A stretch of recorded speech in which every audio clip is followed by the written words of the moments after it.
আপনার আইনমন্ত্রীকে কওমি মাদ্রাসা ভর্তি করে দেন, দেখেন ওখানে কি আছে। ওখানে ইতিহাস আছে, ভূগোল আছে, দর্শন আছে, পৌরনীতি আছে, বিজ্ঞান আছে, পররাষ্ট্রনীতি আছে, স্বরাষ্ট্রনীতি আছে, জুডিশিয়াল ল কি তা বোঝানো হয়। ওখানে উত্তরাধিকারী আইন কি, ফতোয়া কি, সব পড়ানো হয়। আরো যদি আপনারা কিছু দিতে চান আধুনিক, আমরা নেব, আমরা উদার, আমরা বঙ্গোপসাগরের মতো উদার। কি কি দিতে চান কল্যাণের জন্য নেব। কিন্তু আপনারা কি, আপনাদের এত জিনিস আমরা নিচ্ছি এবং আরো নেব, আপনারা কি আমাদের দুইটা জিনিস নেবেন? কলেজে, হাই স্কুলে, কলেজে, বিশ্ববিদ্যালয়ে আপনাদের সাবজেক্ট যা যা আছে আমাদেরকে দিতে চান, আরো আধুনিক বানাতে চান, দেন। কিন্তু আমাদের দুইটা জিনিস আপনারা নিবেন, পারবেন নিতে? সেই দুইটা কি? একটা হলো কোরআন আর একটা হলো হাদিস। প্রাইমারি স্কুলে ক্লাস 1 থেকে শুরু করে মাস্টার ডিগ্রি পর্যন্ত কোরআন হাদিস বুঝে পড়া বাধ্যতামূলক দুইটা সাবজেক্ট নিতে পারবেন?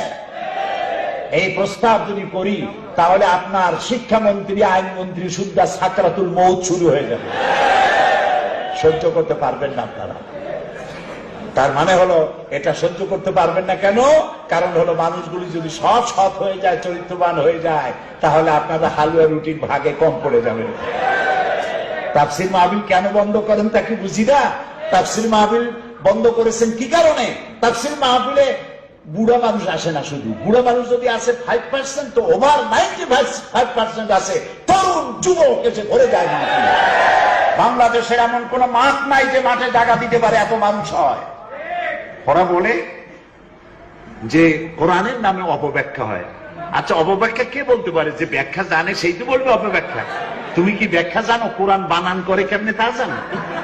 তারপরে বলে ওখানে রাজনীতি করা হয়, তাফসীরের নামে রাজনীতি করা হয়।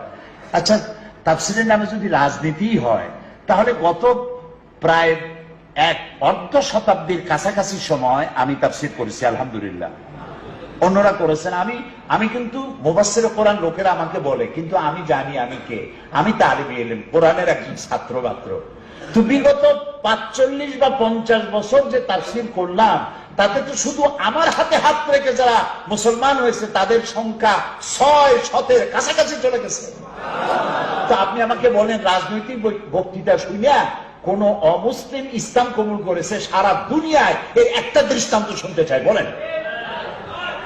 তাহলে আপনি কেন বদনাম করেন এখানে রাজনীতি করা হয়? হ্যাঁ, রাজনীতি তো ওইটুক করানো হয় যেটা কোরআন আমাকে বলেছে। আর সরকারের কোন অন্যায় কথাকে যদি তথ্যমূলক আলোচনা করে সংশোধনী পেশ করা হয় কোরআন দিয়া, সেটা করা কি আপনি বন্ধ করে দিবেন? কোরআনের তাফসীর হলে পরে আপনাদের লস কোথায় তা আমরা জানি। ওই যে যুবকরা আসে, কলেজে, ইউনিভার্সিটি ছাত্র ছাত্রী এসে ভরে যায়, এতে আপনাদের খুব লস। তার মানে ওনাদের চিন্তা হলো যে আমাদের পুকুরের জিয়ানো মাছগুলি সব ইসলামের পুকুরে চলে গেল। জাল দিয়া বেড়া দাও, বেড়া দিয়া প্যান্ডেল খোলো, বন্ধ করে দাও 144। আপনি 144 দিয়ে রাখছেন তাফসীরের মাহফিলে, জান্নাতের দরজায় 288 ঝুলে থাকবে। আল্লাহর কোরআনের সাথে বেয়াদবি করে কেউ টিকতে পারে নাই, আপনারাও পারবেন না।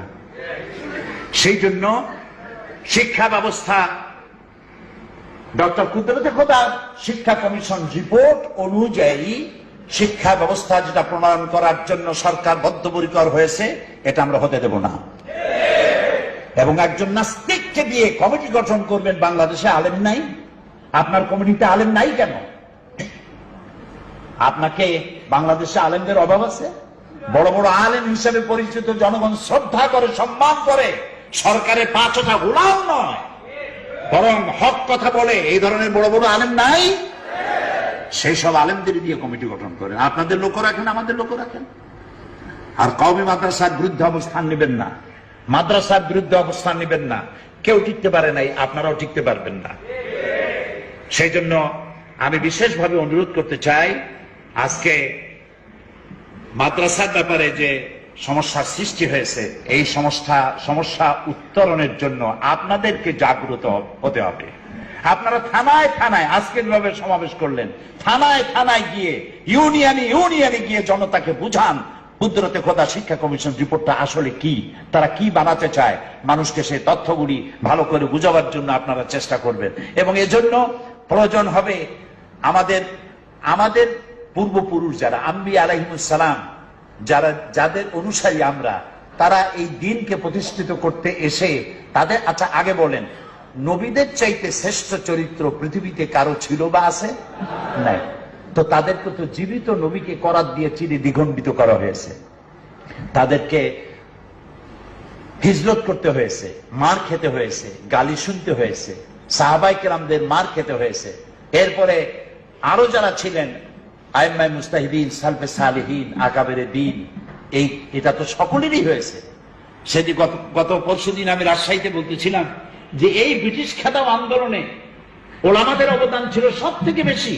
মাওলানা জাফর থানেশ্বরী রহমতুল্লাহ আলাইহ, তার সম্পর্কে অনেক বড় বড় আলেমদের জানা আছে, যারা যুবক আলেম যারা পড়েন নাই তারা জানেন না। মাওলানা জাফর থানেশ্বরী ব্রিটিশ খেদাও আন্দোলনের প্রধান ভূমিকা পালন করেছেন। তাকে ব্রিটিশ পুলিশরা তাকে গ্রেফতার করেছে, জেলের মধ্যে নিয়ে গেছে, তারপরে তার শুনানি হয়েছে, মামলা করে